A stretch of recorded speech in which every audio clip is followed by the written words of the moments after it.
hermanos, un gusto, un placer volver a estar aquí con ustedes. Hoy vamos a dar continuidad a este estudio que estamos haciendo de la Biblia, libro por libro. Si alguien me podría recordar dónde quedamos la clase pasada.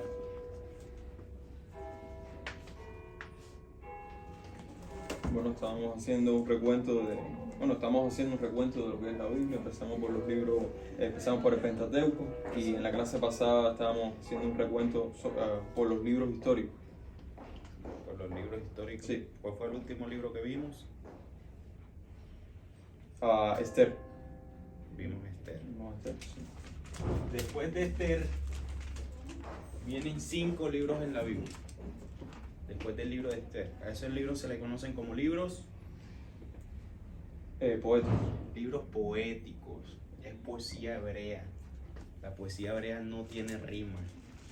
Estos 5 libros de los que vamos a estar hablando hoy son considerados como los libros poéticos.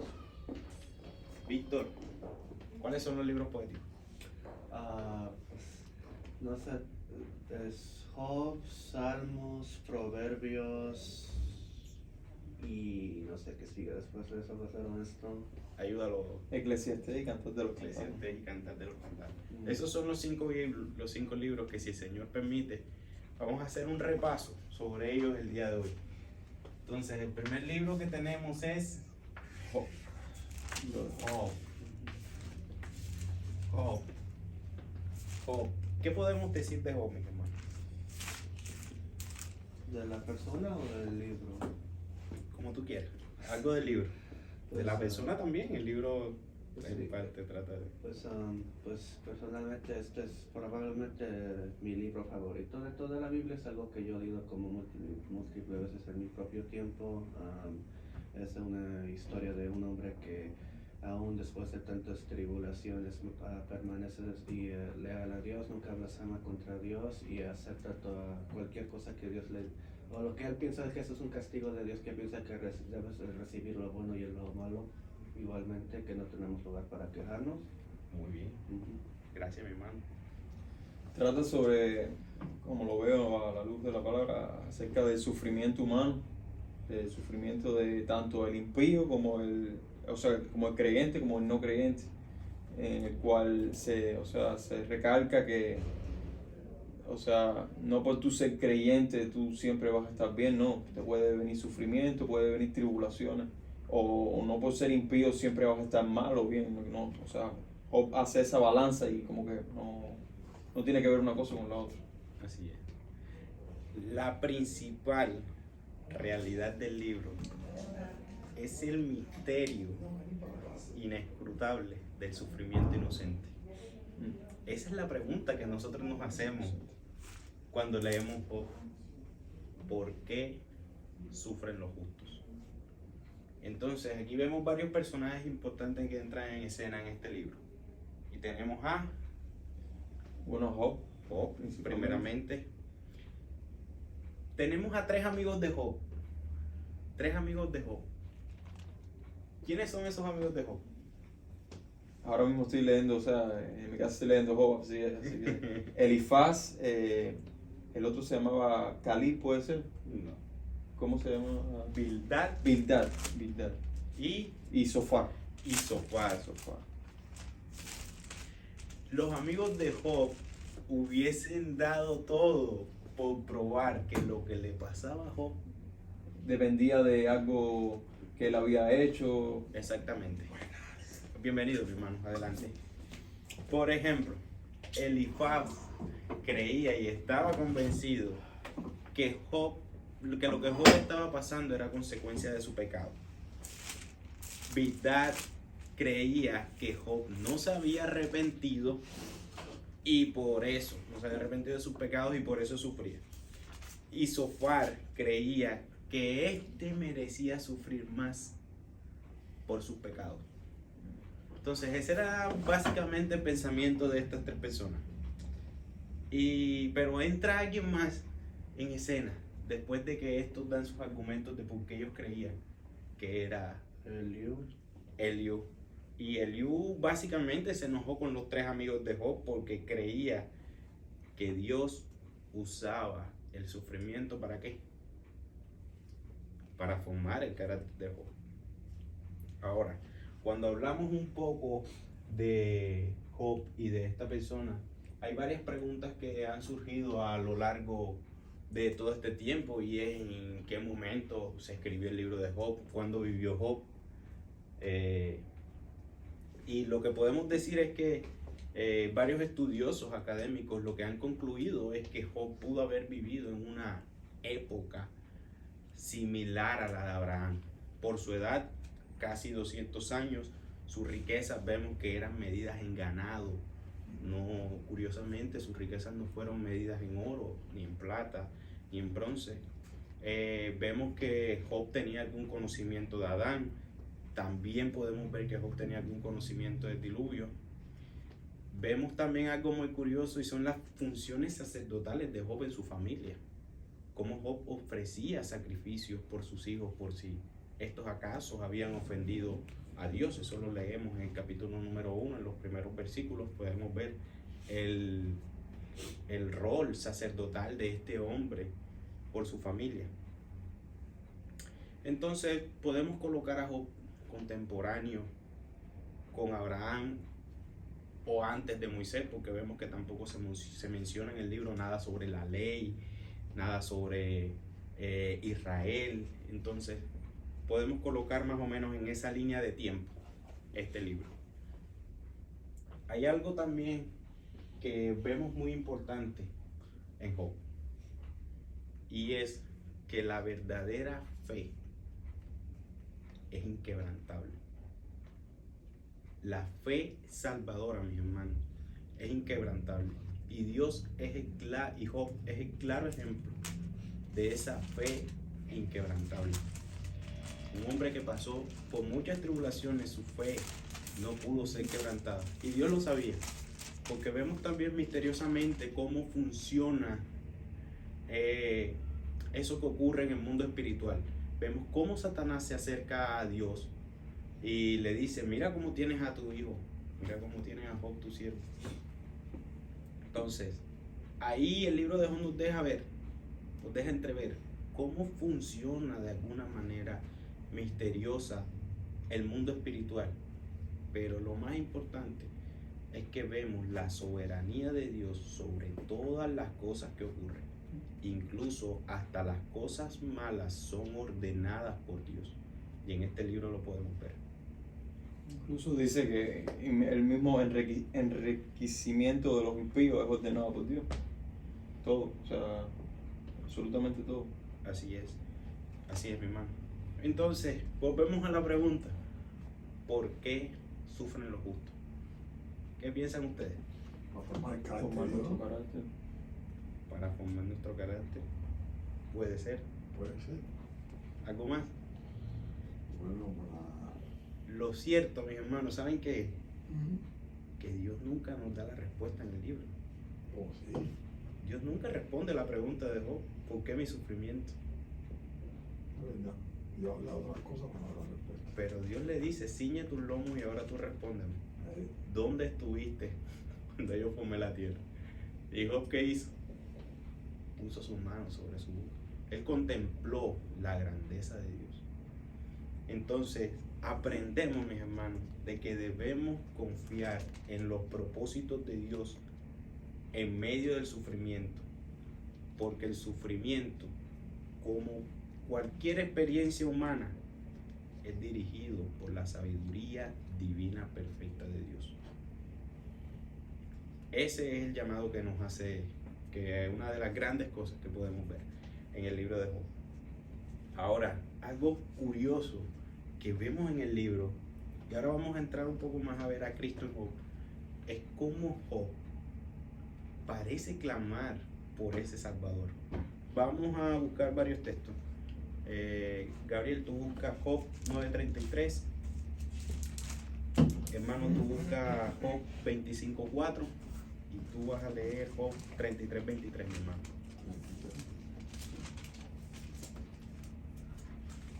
Yo estoy por este libro, voy leyendo. Empieza tú, Gabriel. Serían Job 9, Job 9:33. 33. No hay entre nosotros árbitro que ponga su mano sobre nosotros, Job. No hay entre nosotros qué. Árbitro. Y ahora, ¿qué te hace pensar eso? El Job está diciendo, no hay entre nosotros un mediador. Un mediador. La verdad, Cristo. Un mediador. Y nosotros tenemos un mediador. Sí, Cristo. Solo hay un mediador, dice la palabra, entre Dios y los hombres, y es Jesucristo. Bueno, adelante, mi hermano. ¿Cómo pues se justificará el hombre para con Dios y cómo será limpio el que nace de mujer? Pregunta. ¿Cómo pueden ustedes justificarse delante de Dios? Por medio de un Por medio- mediador. Por medio de su hijo, la sangre de su hijo, Por medio de la obra de Cristo la Jesús. sangre del cordero. Él es nuestra justicia. Él es nuestra justicia. Y por último, Job 33:23. Dice, si tuviese cerca de él algún elocuente mediador, muy escogido. Ahí otra vez se repite. ¿Algún qué? Elocuente Mediador. Entonces Muy vemos. escogido. Y escogido. Entonces vemos cómo parece que Job ve la necesidad de ese mediador entre él y Dios. Job pudo contemplarle cuán grande era Dios. Entonces, damos gracias a Dios que en estos tiempos nosotros tenemos un mediador entre Dios y nosotros y podemos acercarnos confiadamente a ese trono de gracia cada vez que queramos por medio El mediador. de Cristo Jesús, nuestro Salvador. Entonces, mis hermanos, vamos a pasar al segundo libro que viene después de Job. ¿Alguna pregunta, algún aporte más que quieran hacer, mis hermanos, acerca de este libro de Job? Pues, algo que yo considero también no sería como el tema principal, pero principal o tal vez algo secundario que como estaban diciendo que los amigos de Job lo juzgaban o pensaban que la razón que estaba recibiendo tanto sufrimiento era por algo que él había hecho y vemos que ese no era el caso. Tal vez eso es algo que se aplica hasta hoy en día, que a veces podemos ver a otro hermano, otra hermana que está pasando por mucho y nosotros podemos juzgarlos antes de hermano y decir que es algo que vino por sus propias decisiones. O no solo hermanos, también como cuando miras como una persona en la calle, alguien con necesidades, puedes pensar que es algo que ellos hicieron por sus propias elecciones y no siempre es el caso eso. Hermano, de verdad que tu apunte es muy bueno. Te doy gracias por traerlo a la mesa, porque eso es una de las cosas que nos llama, que podemos apreciar en este libro, y es que nosotros debemos ser tan cuidadosos cuando juzgamos a las otras personas. Nosotros debemos ser lentos para juzgar a las otras personas. Y algo que vemos aquí curioso es que Dios le dice a Job, ofrece sacrificio ¿por quién? Por tus amigos, Digo, muchacho. porque ellos no hablaron la verdad sobre mí. Pero yo les pregunto algo. La teología de los amigos de Job no estaba del todo errada, porque Dios castiga a los pecadores. ¿Merecen los pecadores ser más castigados por sus pecados? Sí. ¿Cuál era el problema realmente de ellos? Dice que no hablaron la verdad. ¿Y cuál era la verdad? Ellos no conocían a Dios en su plenitud y no sabían que incluso a los justos Dios los puede hacer sufrir. Entonces ellos juraban que el sufrimiento de los amigos, que el sufrimiento de Job era consecuencia de algo que él había hecho. Y muchas veces nos pasa que vemos a otra persona pasando necesidades o viendo que le está pasando algo malo y decimos, ¿quién sabe qué habrá hecho? ¿Quién sabe qué habrá hecho para que le pase eso? Porque está en pecado. Y debemos tener cuidado con eso, porque este libro nos enseña que los justos sufren. Entonces Dios le dice, ofrece sacrificios por ellos. Pero ¿por qué le dice que ofrece sacrificios por ellos si lo que ellos habían dicho no estaba del todo incorrecto? Porque para Dios no hay verdades a medias. Dice la palabra que un poquito de levadura leuda toda la masa. Y eso lo podemos aplicar en este caso. Solamente una cosita que nosotros, que sea mentira, podemos decir 99% de la verdad, pero un 1% que mienta para Dios es una mentira completa. Y eso es lo que vemos aquí. Que Dios, en Dios no hay sombra de variación. Él es verdad, su palabra es verdad. Entonces aquí vemos cómo una verdad a medias para Dios se convierte en una mentira completa. Debemos tener cuidado con eso y ser conscientes de eso siempre que hablamos la palabra así No debemos juzgar a nadie. y perfecta como la hablamos, debemos ser lo más fiel a la palabra de Dios. Debemos descansar en Dios. Así es. Entonces esto nos lleva a nuestro próximo libro, que es el libro de los Salmos. Salmos. Hermano, ¿qué podemos decir de los salmos? Bueno, los salmos podemos decir que son inspirados por Dios a través de David. Así es. Creo que hay como varios tipos de salmos, ¿no? Alabanza, son proféticos, Sí. hay como varios escalones, ¿sí, no? Por así Sí, decirlo. sí, podemos encontrar diferentes tipos de salmos. Por ejemplo, encontramos salmos sapiensales, Sí. que son instrucciones para una vida sabia. Encontramos salmos de lamentación, que son meditaciones sobre los dolores de la vida. Encontramos salmos de penitencia, que son meditación sobre el pecado. Encontramos salmos de la realeza, que son meditación sobre el gobierno soberano de Dios. Encontramos salmos de acción de gracias, que son salmos de alabanza y adoración a Dios. Entonces, como decía nuestro hermano, David compuso aproximadamente o exactamente 75 salmos, se le atribuyen a David. Se le atribuyen 10 salmos a los hijos de Coré, 12 salmos a Asaf, se le atribuye uno a Moisés, uno a Hermán y otro a Etán. Y hay 48 salmos que permanecen en anonimato, que no se supo, o no se sabe, no se tiene certeza de quién lo escribieron. Entonces, los salmos se compusieron en un periodo de aproximadamente se calcula que aproximadamente unos 800 o 900 años. Porque el primer salmo que tenemos es el salmo de quién? El salmo más antiguo que podemos ver en los salmos es el salmo de Moisés, y que es el salmo 90. Y después tenemos un salmo posexílico. ¿Se acuerdan que en la clase pasada hablamos cuando el pueblo volvió del exilio? El último salmo fue escrito en ese periodo que el pueblo volvió del exilio. Entonces, entre el tiempo de Moisés y el periodo posexílico, que ya el pueblo fue llevado al exilio y volvió, transcurrieron aproximadamente unos 800, 900 años. Si quieres, vamos al salmo posexílico, el salmo 126. Vamos. Salmo 126. Salmo 126. Lo tengo aquí. Léelo, mi hermano. Dice, cuando Jehová hicimos volver la cautividad de Sion, seremos como los que sueñan. Entonces nuestras bocas se llenarán de risa y nuestras lenguas de alabanza. Entonces dirá entre las naciones, grandes cosas ha hecho Jehová con esto. Grandes cosas ha hecho Jehová con nosotros. Estaremos alegres. Haz volver nuestra cautividad, oh Jehová, como los arroyos de Nequé. Los que sembraron con lágrimas y con regocijo segarán.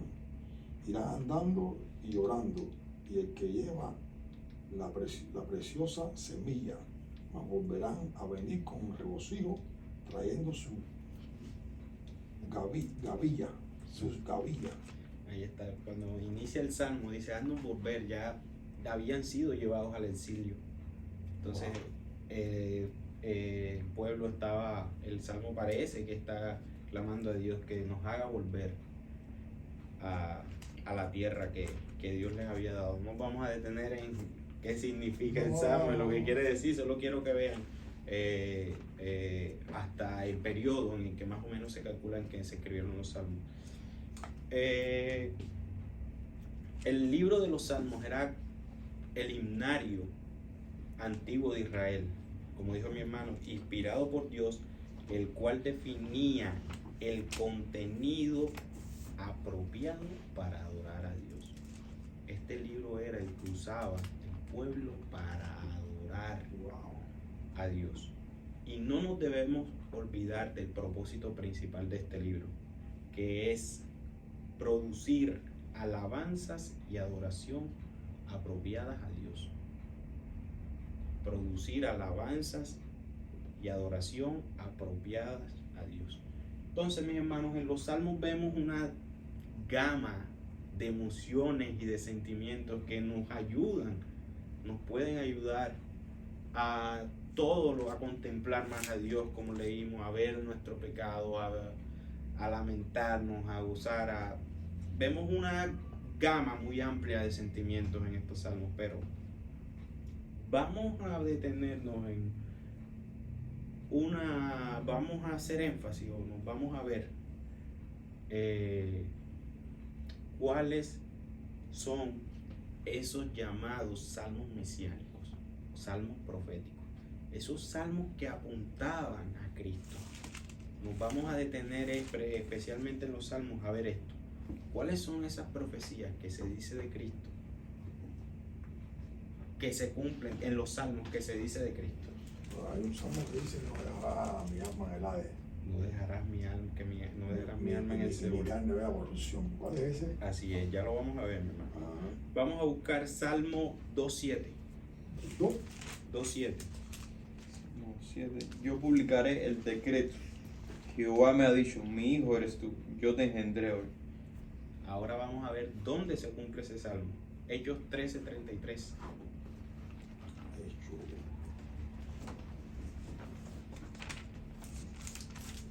¿Dónde tiene cumplimiento ese salmo?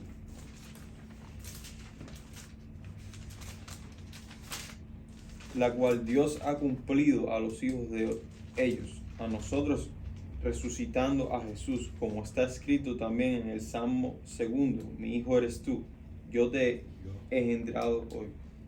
Vamos a buscar, hermano, búscame el Salmo 16:10. Pero mal que me dijiste, aquí no te dejan buscar. Salmo 16:10. Porque no dejará mi alma en el Seol, ni permitirá que su santo vea corrupción. Wow. Este salmo habla de la resurrección de Cristo. Es el 16. Y encontramos su cumplimiento en Marcos 16, 6 y 7, mi hermano. Si alguien lo tiene, lo puede buscar. ¿Marcos 16 qué? Marcos 16, versículos 6 y 7.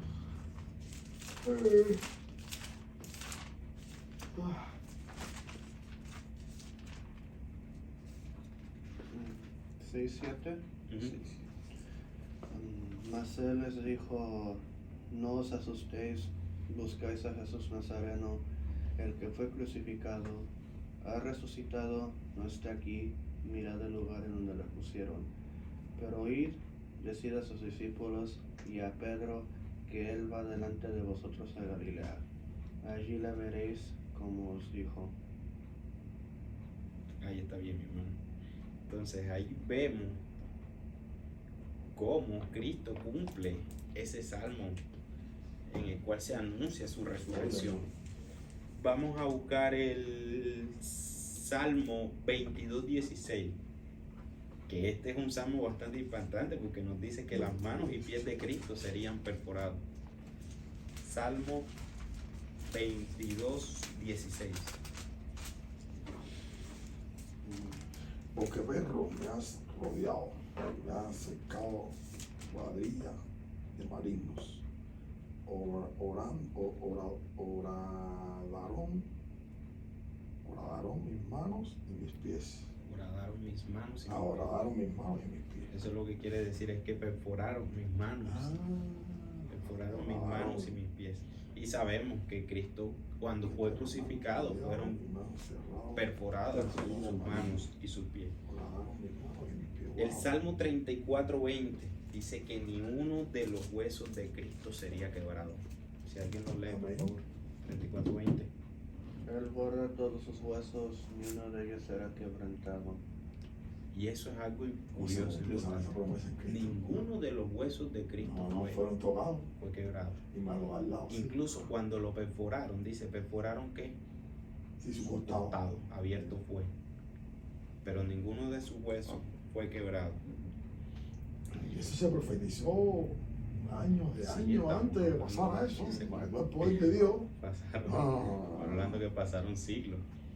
Así mismo todo lo que está profetizado va a pasar también. Claro. Los hermanos, hay que creerlo. Salmo 46:6. 46. 45:6, perdón. Salmo Ya lo tengo aquí. 45:6. Dice, tu trono, Dios, es eterno y para siempre, cetro de justicia, el cetro de tu reino. El trono de Cristo es eterno. Y lo vemos Para en siempre, cetro de Hebreos justicia es el 1:8. cetro de tu reino. Hebreos 1:8. Hebreos 1:8.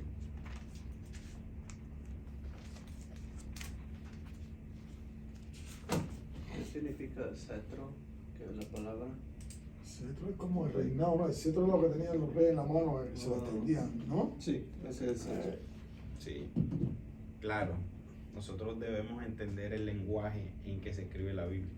Porque Dios nos da las escrituras parábola. no en parábola. Sí, o sea, sabemos que las escrituras contienen diferentes géneros literarios. Pero Hay algunos que son literales exacto, y otros que son... hay unos que son literales porque, por ejemplo, yo no creo que Dios esté con un cetro, Claro. pero es esa imagen de cómo nosotros debemos o cómo Dios permite que nosotros veamos Sí, que Él es un rey. que Él es un rey, exactamente. Me viene así a la mente, Exacto. por ejemplo, en el libro de Esther, cuando ella iba a entrar a la presencia del rey, si él alzaba su vara es porque para que la dejaran vivir, o sea, el cetro, se Exactamente. menciona el cetro, como una Muy representación bueno. del rey. Como una potestad. Sí, es un como dominio una que manera tiene que el Dios rey. nos da para que nosotros entendamos de una manera humana, como humanos que somos, entendamos lo que Él nos quiere transmitir. Por ejemplo, hay un salmo que dice que Él nos cuida en la palma de su mano. Cuando se menciona al águila, como las alas de águila, o sea, es todo Exactamente. representaciones. No es literal, no muchas cosas son literales. Exacto, no son literales, pero Dios nos da su palabra para que nosotros, en un contexto, para que nosotros la podamos. Sí, también hay que ver el contexto en que se escribe, porque, o sea, los primeros libros de la Biblia fueron escritos en un lenguaje que no es así como el de nosotros. Por ejemplo, para el enfado, ¿cómo que se decía, hermano? Por ejemplo, para decir que alguien estaba como enfadado, o sea, como era escrito, era como que, como hace el buey, ¿sabes? Ok. Sí, el furor, ¿no? El furor, ajá, sí, era como que... Así es, exacto. El furor. Sí, está bien, mi hermano, gracias. Entonces, vemos que el trono de Cristo será eterno. Hebreos 1:8. Lo tienen ahí ya. Más del Hijo dice, tu trono, oh Dios, por el siglo del siglo, cetro de equidad es el cetro de tu reino. Ahí está. Vemos también que los enemigos de Cristo se postrarán ante él. Salmo 110:1. Ya lo buscan un poquito.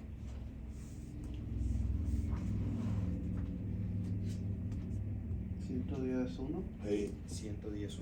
Jehová dijo a mi Señor, siéntate a mi diestra hasta que ponga a tus enemigos por estrado de tus pies. Señor, dijo mi Señor. ¿Y dónde se sentó Dios? a Cristo. veces a la diestra. A la diestra del Padre, intercediendo por nosotros.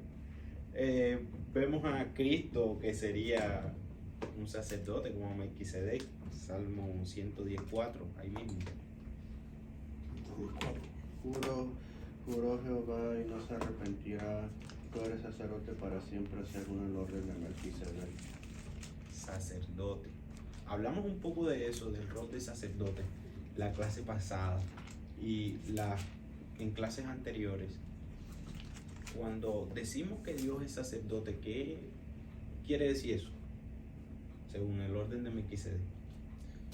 Bueno, Él es sacerdote. los sacerdotes eran los que hacían el sacrificio. Y podemos decir que Cristo cumple ese rol al sacrificarse por nosotros. Muy bien, hermano. Así es. ¿Alguien quiere agregar algo más? No. Así es, Cristo es Cristo es todo. sumo sacerdote. Yo quería agregar de que la Biblia, mirando, leyendo el contexto completo, es Dios lo que mandó a Cristo, que prácticamente hacerlo todo, a vencer al enemigo, a todo. Cristo lo hizo todo. Dios lo Así hizo es. todo a través de Cristo, ¿no? Dice. Pero bueno, como Él cumplió los tres roles. pero O sea, Cristo cumplió- es el Hijo, no es el Padre. No, exactamente. Entonces, él mandó al Hijo, el Hijo Sí, lo venció exacto. todo. Sí. O sea, debemos entender que la Biblia nos enseña que Cristo es Dios, Sí, que yo el sé Padre es Cristo Dios y que el Espíritu Santo es Dios. Pero son distintos. Son distintos, pero de una misma esencia, porque recuerda Sí, que amén, Dios se amén, revela sí. como uno, tanto en el Antiguo como en el Nuevo Testamento. Sí, Dios pero- es uno. sí, Ellos pero- comparten la misma esencia, Pero Cristo no pero es el Padre. Dios no es el Padre, pero Es Cristo, un misterio, es un misterio. Cristo no es el Padre no es el Espíritu Amén, Santo y el ahí. Espíritu Santo no es Cristo. Amén. Son tres personas Son diferentes, tres personas distintas, pero es un solo Dios. Amén. Son tres roles diferentes. Ahí la Biblia cae, nosotros tenemos que callar porque la Biblia cae. Ahí es, Entonces, ahí es. nosotros no podemos argumentar más de lo que la Biblia da a conocer. Sí, así es, mi hermano. Eso es lo que enseñamos, lo que la Biblia enseña. La Biblia nos enseña que que Jesús es Dios, que el Padre es Dios y que el Espíritu Santo es Y Dios. que son distintos. Posiblemente Porque antes yo pensaba nuestra- que el Padre se manifestaba como el Hijo y después se manifestaba no, como el no. Espíritu. Y No. Es una herejía. Eso sí, completamente no. Es una herejía. Claro, cuando a lo largo de toda la Biblia hay destellos de esa Trinidad como Amén. tres personas diferentes. Amén, amén. Lo vemos al comienzo de la creación y lo vemos en el Nuevo Testamento cuando Sí, El cuando principio baja, era Cristo, verbo, cuando la voz, cuando baja el exactamente, Espíritu ese Santo. contexto muy apropiado para En el principio era el verbo. en el principio era el verbo era con Dios, el Espíritu se paseaba en Ahí las estaban los aguas. tres. También en primera de Juan también dice, y el verbo estaba con Dios y el verbo era Dios. El verbo estaba con Dios y el Y el verbo era Dios. Y aquel Pero verbo se hizo lo que carne. yo estoy notando en la Biblia es que Cristo es el que lo hace todo. Cumple todo. Sí, hermano, de hecho, usted cuando lea la Biblia usted tiene que entender algo. Toda la Biblia se trata de la obra De redentora de Cristo, desde Génesis hasta Apocalipsis. Todas las cosas son hechas por Él Y para de él. Él. Y él la sustenta todas. y para Él. Y él la sustenta y por eso sustentan todas las cosas. Cuando Cristo iba de camino a Maús con dos de sus discípulos, cuando resucitó, Cristo resucitado, ¿qué les dijo? Tanto para creer, ¿no? Les dijo. ¿Qué Él- les dijo, él- Gabriel? No recuerdo ahora, hermano. Dice, Cuando él resucitó. Oh, No, no, cuando insensatos. iba a Maús, ahí, Cuando iba de ahí. camino a Maús, ya Tanto resucitado. para creer. Oh, Los insensatos. profetas habían Y, anunciado. y pasando desde Moisés hasta los profetas. Y ese texto lo que quiere decir es que Cristo, a mí me hubiese encantado que Cristo No. me hubiese predicado sobre él. Ah. Pero dice que iniciando desde Moisés hasta los profetas, es decir, toda la Biblia, todo el Antiguo Testamento dijo, yo soy. No, pero desde Génesis ya está ahí ya cuando matan al Sí, cordero. sí, Que los viste, que Dios los viste, ahí está él. desde cuando dice desde Moisés. Recuerden que Moisés fue quien escribió el, Sí, el Pentateuco. Entonces, y después dice, y pasando desde Moisés hasta los profetas. Los profetas en el canon hebreo constituyen los últimos libros del canon hebreo. Entonces, por eso se menciona de esa manera. Nuestra Biblia está adaptada de manera diferente. Pero entonces, Cristo citó todo, le citó en todo el Antiguo Testamento de que él era quien daba testimonio de la Pero Escritura. yo lo cito porque veo también de que Cristo lo venció todo, venció la muerte, venció todo. Dice que siguió los También otro- principados, quitó la muerte, quitó el dominio del enemigo, todo lo venció. Otra cosa curiosa también que al sacerdote, al profeta y al rey se ungían, a los tres se ungían. ¿Qué hacía el rey era el que gobernaba. Sí. Sacerdote era el que hacía el sacrificio Sí. y el profeta era el que recibía la voz de Dios y hablaba al pueblo. Entonces, Cristo hizo esos tres roles, hermano. esos tres roles, de rey, el de sacerdote y el de profeta. No, y venció. No decimos que yo al menos personalmente no decimos que era un profeta, porque No. recordemos también en el Nuevo Testamento como la gente dice, este es Juan resucitado, es un profeta, le llamaban así, este es un profeta, y también tenemos que tener cuidado con eso. No, ese es Cristo. Las mismas personas decían, este debe ser un profeta, o No, este es Juan Cristo lo que resucitado. cumplió, No, él cumplió el es- rol de profeta también. fue el Mesías, a él se Ahí, llamaba ahí. el Mesías, era de los que los profetas hablaban. Ahí los 5 ministerios estaban Él en también, era el cumple, Mesías. él también cumple el rol de profeta. No, Sí, obviamente sí, cumple el también, rol, pero también. no era un profeta, o sea, Ok. él cumple el rol. Bueno, mis hermanos, pasamos al siguiente libro. el siguiente libro. Pero después Después de los salmos viene viene Proverbio, Proverbios. sabiduría. Proverbio de Salomón, hijo de David, rey de Venga, Israel. ¿y por qué dicen que el libro de Proverbios es la sabiduría? Sabiduría, bueno, aparentemente no, fue escrito por el hombre más sabio que ha existido en la Antes de tierra. Cristo. Exacto, Cristo es la sabiduría encarnada. De hecho, ahí es donde se adelantaron, pero Cristo es la sabiduría encarnada. La sabiduría que de hecho que describe Proverbios 8, describe. Es una sabiduría, hermano, creo yo, ¿no? Para el día a día. Sí, exacto. La Bueno. palabra proverbios quiere decir ser como. De esta manera, Proverbio es un libro básicamente de comparaciones entre imágenes comunes, concretas y las verdades más profundas de la vida. Proverbios reúne los 513 proverbios más importantes de los más de 3.000 que escribió Salomón. Si recuerdan que Salomón escribió más de 3.000 proverbios. Vamos a Primera de Reyes 4:13. Hay dos últimos proverbios que se le atribuyen a Agur y a Lemuel, que son Proverbios 30 y Proverbios 31. Primera de Reyes, ¿no? Primera de Reyes 4:13. Suena ese. El hijo de Geber en Ramot de Galad, este tenía también las ciudades de Jair, hijo de Manasés, las cuales estaban en Galad. Tenía también la provincia de Argot, que estaba en Basán, 70 grandes ciudades con muro y cerraduras de bronce. ¿Sí? Primera de Reyes 4:13. No, yo creo que no. Primera de Reyes 4, sí, hermano. Primera de Reyes 4:3. Segunda de, déjame reviso, hermano. Déjame reviso. Puede ser segunda de Reyes. Puede ser segunda de Reyes.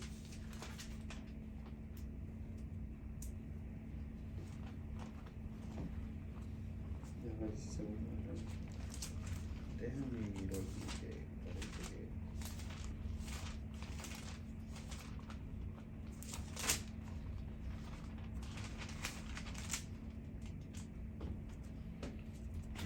Bueno, segunda de Perdón, Reyes. perdón, Primera de Reyes 4:32. Ah, bueno.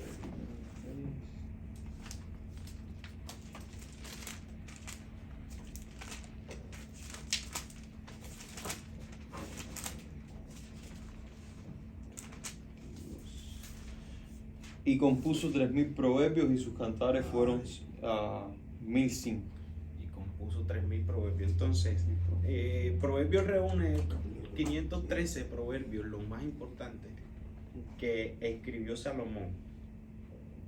Entonces, vemos que el libro tiene un propósito.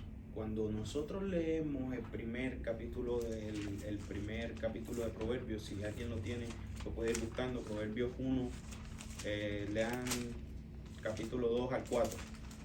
Y en este pasaje vamos a destacar 3 palabras importantes para que comprendamos un poco qué es lo que, Para entender, cuál es el propósito del libro. Adelante, mi hermano. para entender sabiduría y doctrina, para conocer razones prudentes, para recibir el consejo de prudencia, juicio, justicia, juicio y equidad, para dar sagacidad a los simples y a los jóvenes inteligencia y cordura. Vemos 3 palabras clave en ese texto. Uno es sabiduría. La palabra sabiduría implica habilidad. Y uno de los propósitos de este libro es que procura desarrollar en nosotros la habilidad para vivir una vida moral, mente buena, que honre a Dios. Vemos otra palabra que es doctrina, también traducida como instrucción. En hebreo implica disciplina para desarrollar nuestro carácter. y cultivar un estilo de vida provechoso que glorifique a Dios. Y vemos otra palabra que también es importante, que es entendimiento. Y esta palabra entendimiento es ese sentido que nos ayuda a ver cómo usar conjunto la disciplina y la habilidad. Porque una persona que tiene habilidad pero no es disciplinada, no te sirve de nada tu habilidad. Si no tienes disciplina, no te sirve de nada pues saber todos los proverbios, si al final no los vas a poner en práctica. Entonces el libro parece ser un manual para todas las circunstancias de la vida diaria. El tema principal, como habíamos dicho, es la obtención de la sabiduría para el diario vivir. Aquí, hermano, vamos a encontrar temas sobre las relaciones sociales, el matrimonio, la crianza de los hijos, el trabajo, la sexualidad, el dominio de la lengua y las emociones. Es la voz, Proverbios, de la sabiduría Y para todos los creyentes de las épocas. De hecho, nosotros en el mundo que vivimos se han adoptado muchos proverbios en nuestra cultura, conservan muchos de estos proverbios. Incluso gente que no es creyente los conserva mucho, porque es un libro que indiscutiblemente es un libro de sabiduría. Exactamente. Pero, sin embargo, hay algo importante, y es que el pueblo de Dios se distingue de los otros pueblos por una cosa: La santidad. de que la verdadera, hablando de la sabiduría, de que la verdadera sabiduría temor a Dios. comienza con el temor a Jehová. Y la inteligencia es apartarse del mal. Bueno, sí, es el temor de Jehová. O sea, no, porque no es lo mismo el temor a Jehová y el temor de Jehová. Ah, el temor de Jehová. De Jehová, sí, sí, sí. Ah, sí, es guardar la palabra, guardar sus mandamientos. Y también eso mismo iba a decir ahora, que por ejemplo hoy en día tenemos muchos libros no cristianos, estamos hablando de libros seculares, de sabiduría, de cómo ganar esto, cómo hacer no sé qué, pero eso la diferencia de esos libros con con el proverbio es que el proverbio es esto mismo, que o sea, todos estos proverbios son bajo el temor de Jehová, en diferencia con esos otros Ahora, libros. una última pregunta Los libros sobre proverbios. Hablando del temor de Jehová, ¿qué implica ese temor, Gabriel? Es un temor reverente. Un temor reverente. Un temor reverente que implica una relación con Dios caracterizada, como dice mi hermano, por un conocimiento de su persona y un reconocimiento de su santidad, sabiduría infinita y soberanía absoluta sobre la creación. Y ese conocimiento solo lo podemos obtener con las Escrituras. Amén. Ok, aquí vamos a concluir aquí con el libro de Proverbios y vamos a pasar a un libro que a mi hermano Gabriel casi no conoce. Bueno, sí, todo esto estoy aprendiendo aquí, hermano, todavía no es... ¿Cuál es el libro que sí después de Proverbios? Eclesiastés. Eclesiastés. Sí. Yo sé que este es un libro que a ti te llama mucho la atención, ¿no? Sí, porque Eclesiastés, o el predicador. palabra de predicado, hijo de la iglesia de Jerusalén. Hijo de David. Vanidad de vanidades. Vanidad de vanidades.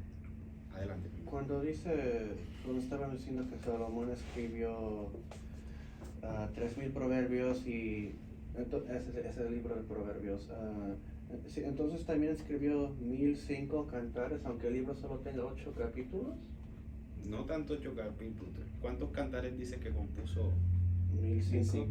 Y solo se escogió uno. Cantar de los Cantares es un solo poema. No. De los más de 1,000 que escribió Salomón, Wow. solo Dios consideró que ese era el más apropiado para. ¿Usted cree entonces que... Algún detalle también que me llamó mucho la atención. ¿Cree entonces que los 1,004 no eran inspirados por ti? Sí, pero Dios nada más cogió ese. Yo pienso que Dios puso en su palabra lo que necesitamos.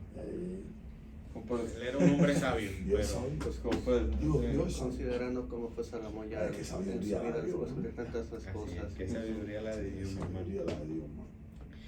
Bueno, Eclesiastés representa, mis hermanos, la dolorosa autobiografía de Salomón, quien durante gran parte de su vida desperdició las bendiciones de Dios en su placer personal en lugar de la gloria de Dios. Gloria a Dios. Y él lo dice en el libro: no negué placer a mis ojos. Posiblemente este libro se escribió después de que Salomón había ya recorrido y hecho, hablamos un poco de lo que hizo. Tuvo mujeres extranjeras, lo dio a dioses paganos.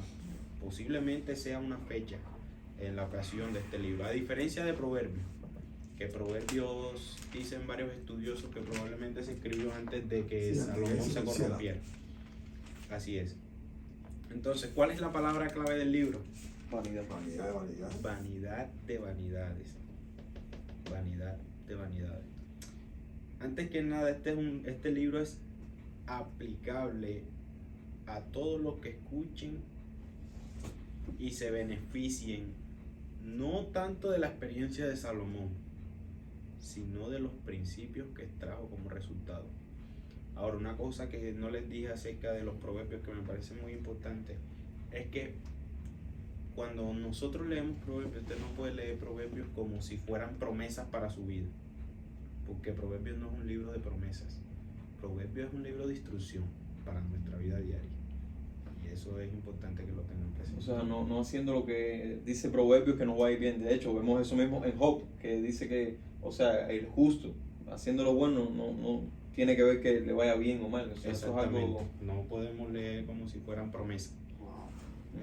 no Ok. son promesas. Ok, entonces en el libro tenemos la palabra clave. ¿Cuál es, mi hermano? Vanidad. Vanidad de vanidades.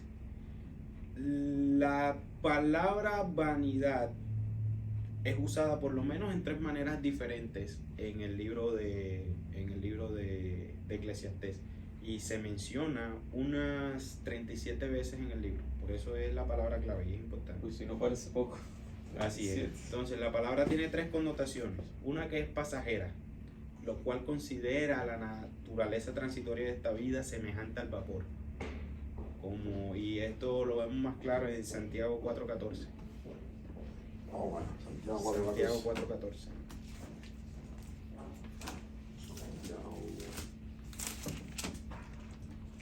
Santiago 4:14. Yo lo tengo aquí, si me permiten se lo leo. Santiago 4:14. Sin embargo, ustedes no saben cómo será su vida mañana. Solo un vapor que aparece por un poco de tiempo y luego desvanece. Entonces, en ese sentido vemos que se usa la palabra vanidad. También vemos que se utiliza en un sentido fútil o sin significado, lo cual se enfoca en la condición maldecida del universo y los efectos debilitadores que tiene sobre la experiencia terrenal del hombre. Y por otra parte, la palabra se utiliza en un contexto incomprensible o enigmático, que Salomón considera las preguntas sin respuestas de la vida. Y hay algo que nosotros debemos aprender, mis hermanos, cuando leemos este libro de Eclesiastés, porque en este libro vemos una persona que prácticamente no haya sentido a la vida. Y el libro nos enseña varios temas principales. Uno es el significado de la vida, el no vivir para nuestros propios deleites, sino para la gloria de Dios. El otro es el equilibrio de la vida, y eso lo vemos en Proverbios 3, del 1 al 8. No vamos a tener tiempo para leerlo, pero el libro nos enseña que en la vida, si quieren lo voy a buscar, mi hermano, y lo leo. Hay un momento y tiempo para cada cosa. Si recuerdan Proverbios 3, del 1 al 8. Léelo. 3 o 13. 3. Ah, 3, del 1 al 8.3. Dice, hijo mío, no te olvides de mi ley, y tu corazón guarde mis mandamientos, porque largura de vida y años de vida vida y paz te aumentarán. Nunca se aparte de ti la misericordia y la verdad. Atar en tu cuello, escribe en la tabla de tu corazón, y hará gracia y buena opinión delante de los ojos de Dios y de los hombres. Fíjate de Jehová de todo tu corazón, no te apoyes en tu propia prudencia. Reconócelo en todos tus caminos y enderezará tu vereda. No seas sabio en tu propia opinión, tema a Jehová y apártate del mal, porque será medicina a tu cuerpo y refrigerio a todo tu hueso. Wow. Están esas palabras. Ese no era el salmo que quería que leyéramos, pero es un salmo de verdad. No, Pero el no, Señor. No, este es Proverbio, este no es Salmo. Oh, Proverbio perdón, 3. estamos en Eclesiastés. Sí, pero tú me dijiste, lee Proverbio Sí, pero el el Señor permitió que Gloria a Dios. el Señor no permitió que lo trajera. No teníamos que buscar Y nadie. es, Ay, Dios mío. y es increíble No, tremenda porque palabra igual. repítelo, mi hermano. Dice, hijo mío, no te olvides de mis leyes y tu corazón guarde mis mandamientos, porque la largura de 10 años de vida y paz te aumentarán. Nunca se aparte de ti la misericordia y la verdad. Átala en tu cuello, escribe en la tabla de tu corazón, y hará gracia y buena opinión delante de Dios y de los hombres. Fíjate de Jehová de todo tu corazón, no te apoyes en tu propia prudencia. Reconócelo en todos tus caminos y enderezará tu vereda. No seas sabio en tu propia opinión.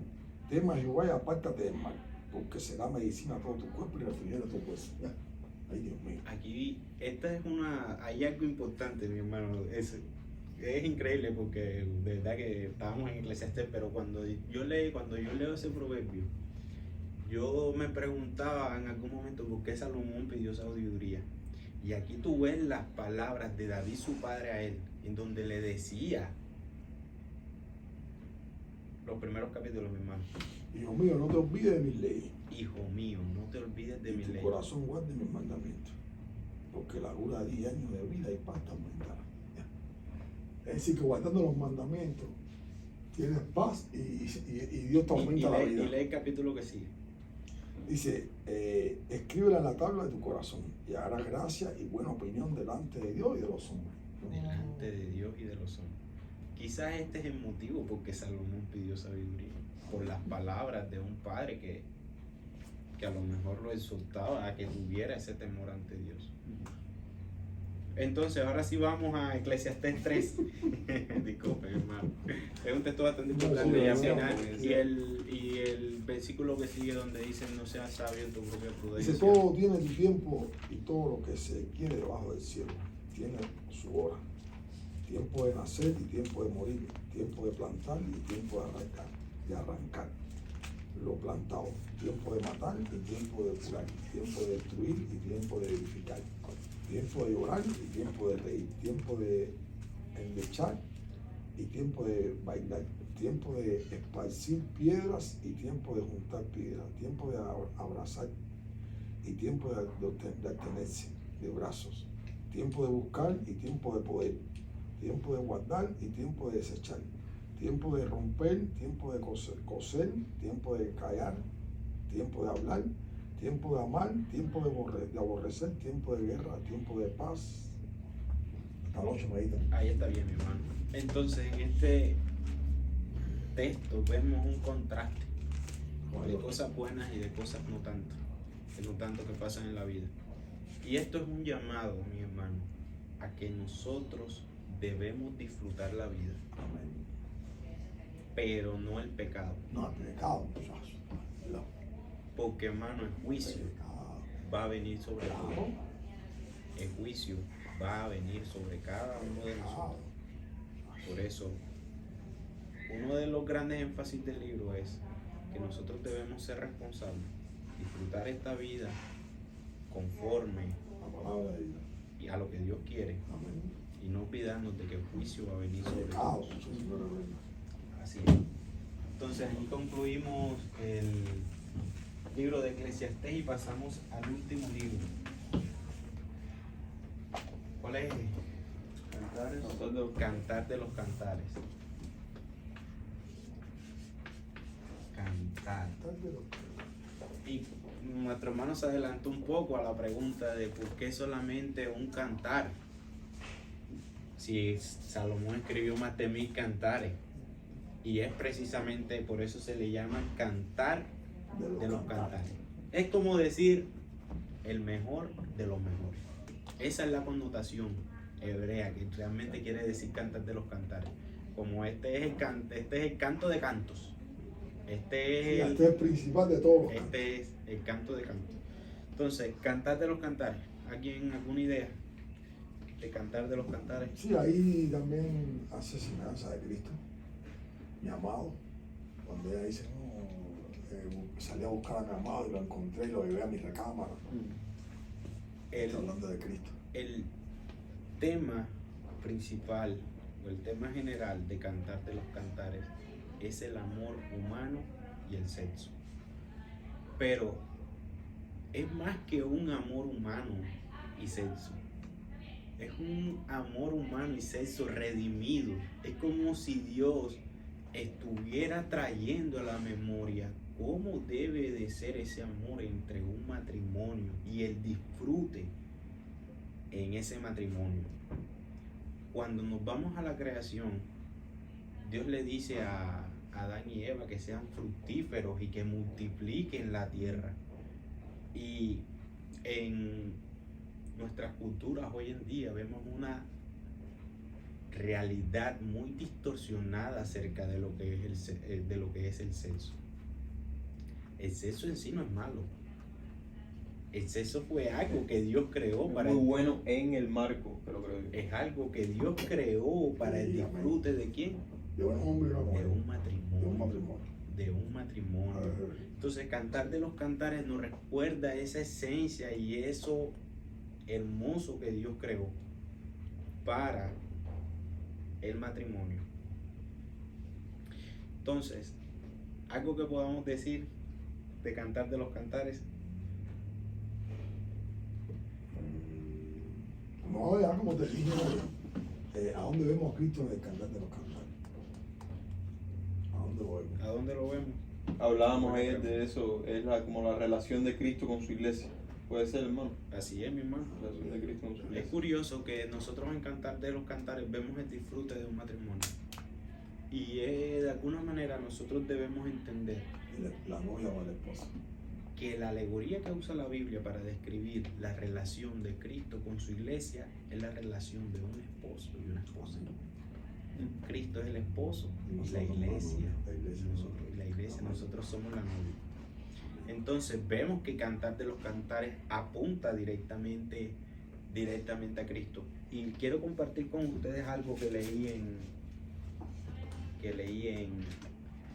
en mi Biblia de estudio, que lo escribió el doctor R.C. Sproul, y dice: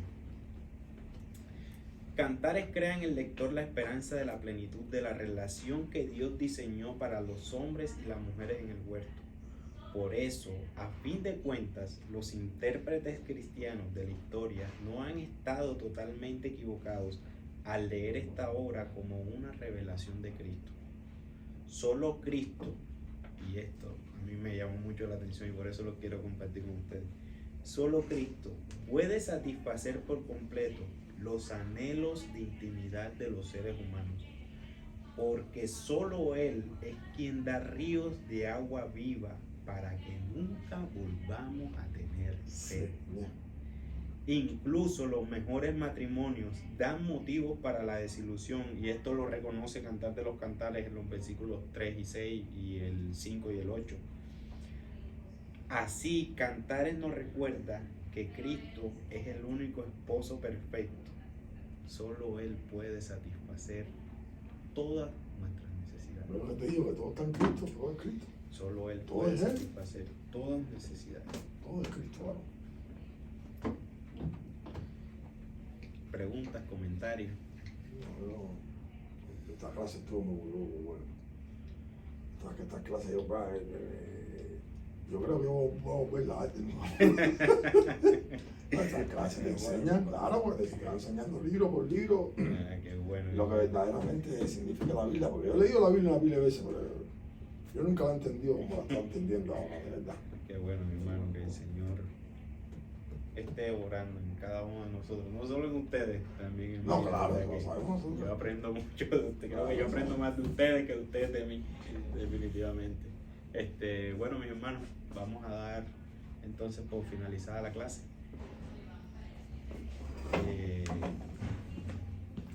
Muchas gracias a todos.